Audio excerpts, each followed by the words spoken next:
অনেক দিন ধরে চিঠি লিখব ভাবছিলাম, কিছুতেই আর হয়ে উঠছিল না।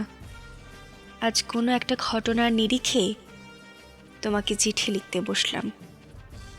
ছেলেবেলায় আমাদের দোতলার ড্রয়িং রুমে তোমার ছবি, জন্মদিনে পেতাম বই, সেখানেও তুমি। বাবার গল্পে তোমারই বীরত্ব, দেখতে দেখতে শুনতে শুনতে ক্রমে আমিও তোমার ভক্ত। বাবা বলতেন ইন্ডিয়ার আরেকজন নেতাজির দরকার ছিল। মা গাইতেন বীর সুভাষের মহান দেশ। দাদু বলতেন ছেলেটাকে ওরা শেষ করে দিল। ঠাম্মার চোখে তখন আঁচলের খুঁট। এসবের মধ্যে বড় হওয়া আমিও কেমন একটা ঘোরের মধ্যে থাকতাম। ভাবতাম পারতে, তুমি সব পারতে। যদি আর একবার আমাদের মধ্যে তোমাকে পেতাম। আজ উত্তর 40-এও আমার একই ঘোর। তুমি পারতে, কেননা দেশের মাটিতে দেশপ্রেমের মতো জোরালো একটা ঝাঁকুনি দেওয়ার মতো ক্ষমতা আর কারোর ছিল না। এখনো আছে কি? তোমার হারিয়ে যাবার পর দেশে কত কমিশন বসেছে। ভারতের পূর্ব, পশ্চিম, উত্তর, দক্ষিণে কোনো পীর, কোনো সন্ত, কোনো দয়ালু বৃদ্ধকে দেখে ভুল করেছে সবাই, ছুটে গেছে তুমি মনে করে, কিন্তু ফিরেছে মাথা নেড়ে। তবু তোমাকে পাবার আশায় বুক বেঁধেছে।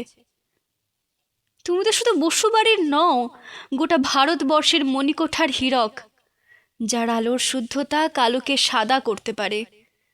এই বিশ্বাসে ভর করে সবাই ভেবেছিল তুমি আসবেই, কিন্তু এলে না।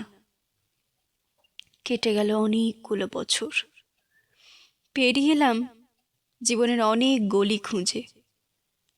তুমি এখন বিমানবন্দরে, সভা সমিতিতে, রিসার্চ ব্যুরোতে, এমনকি ছেলের নামকরণেও। শুধু হৃদয় যেন দোলা দেয় না। জানো, তোমার জন্মদিনটা এখন সবাই ছুটির দিন বলে আয়েশ করে উপভোগ করে। আর ছেলেরা, তারা তো এখন দেশ থেকে বিদেশের খবরই বেশি রাখে। আর মেয়েরা, তারা তো স্বাধীনতার ভেলায় চড়ে হতচৌকিত। শুধু মাটিটা কাঁদে। সে কান্না যেন ভূমিকম্প, খরা, এলেনিনো, বন্যা হয়ে চারিদিক ভাসিয়ে দেয়। এখন অভিমান করে শুয়ে থাকবে রেনকোজিতে?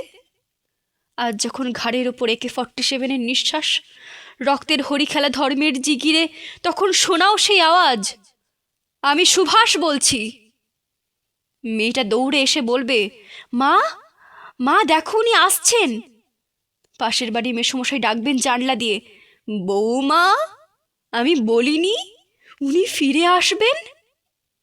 খোলা জানালার ধরে দাঁড়াবেন মায়েরা, তাদের ডান হাতে শঙ্খ, বাঁ চোখে জল, নদী হবে উত্তল, নৌকা বেসামাল পরাণ মাঝিও চেঁচাবেন, উনি আসতেছেন।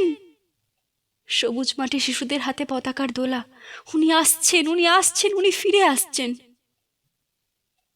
তোমার হারিয়ে যাওয়ার জন্মদিনের ভেতর থেকে উঠে আসুক আর একটা 23-এ।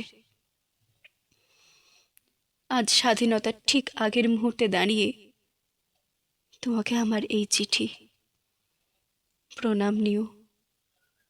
ভালো থেকো নেতাজি।